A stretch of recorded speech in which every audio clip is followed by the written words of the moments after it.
De sombres flammes, la saga des liens du sang, livre 6. Écrit par Amy Blankenship. Narration faite par Sandra Wallet. Publié par TechTime. Copyright 2012 Amy Blankenship. Édition anglaise publiée par Amy Blankenship. Édition française publiée par TechTime. Tout droit réservé. Chapitre 1.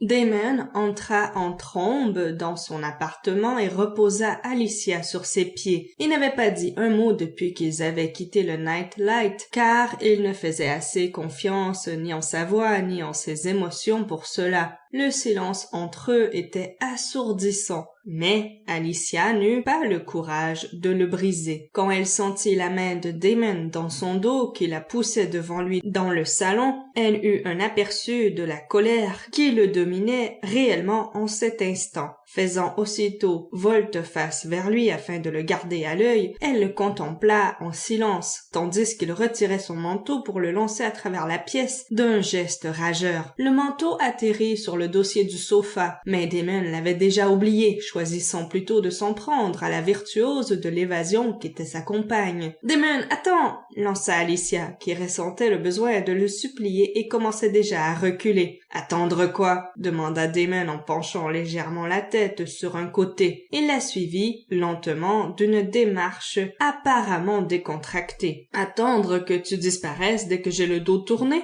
Tu n'as aucune idée de ce qui rôde dans l'ombre, dehors. Ce n'est pas sûr. J'ai vécu dehors toute ma vie. Je ne suis plus sans défense. Tu t'en es bien assuré en me transformant, » rétorqua Alicia avec un regard dur, continuant de reculer. Son assurance en prit un coup quand elle perçut alors toute l'ampleur de sa rage. « Ce n'est pas comme si je te fuyais, » s'empressa-t-elle d'ajouter. Elle déglutit quand il commença à déboutonner sa chemise de ses doigts agiles. Damon plissa les yeux qu'il tenait rivés sur elle, tandis qu'elle se glissait derrière le sofa, comme si mettre ce meuble entre eux pourrait l'empêcher de l'atteindre. « Voyons, où ai-je déjà vu cette scène ?» ironisa-t-il avec un semblant de sourire aux lèvres. Alicia blêmit devant son sourire effrayant. « Je t'ai demandé de m'emmener le voir, » souligna-t-elle, « et je me souviens clairement de t'avoir répondu « Non, pas encore ». Les muscles de la mâchoire de Damon tressautèrent en se remémorant Alicia dans les bras de Micah. La façon dont ils s'étaient brusquement écartés l'un de l'autre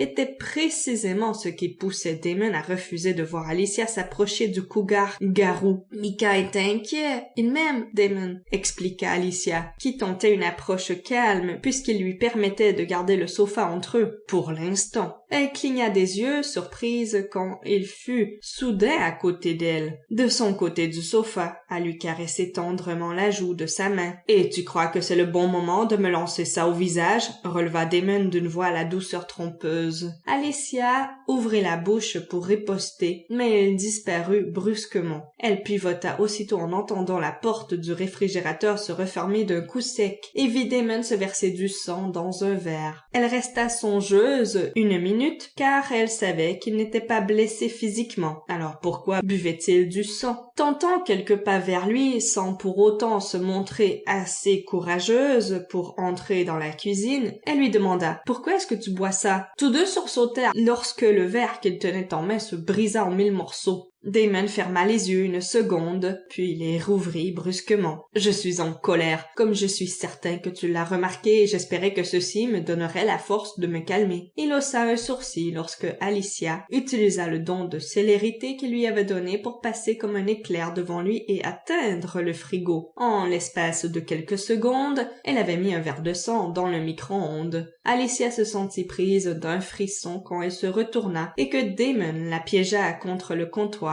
Il ne disait rien. Il se contentait de l'immobiliser là, pour ensuite pencher la tête jusqu'au creux de sa nuque, sans la toucher. « Qu'est-ce que tu fais ?» murmura-t-elle d'une voix rauque. « Je teste, » répondit Damon en la humant. « Et que testes-tu ?» Elle pencha la tête en arrière en sentant une bouffée de chaleur l'envahir à son contact. Damon s'écarta pour la regarder tandis qu'il répliquait « Pour voir si je peux garder la tête froide quand tu portes l'odeur d'un autre homme sur toi. » Il saisit immédiatement la main avec laquelle elle s'apprêtait à le gifler, puis la tira d'un coup sec vers l'avant. « Je ne le ferais pas si j'étais toi, » la prévint-il. Il relâcha son poignet quand la sonnerie du micro Sample complete. Ready to continue?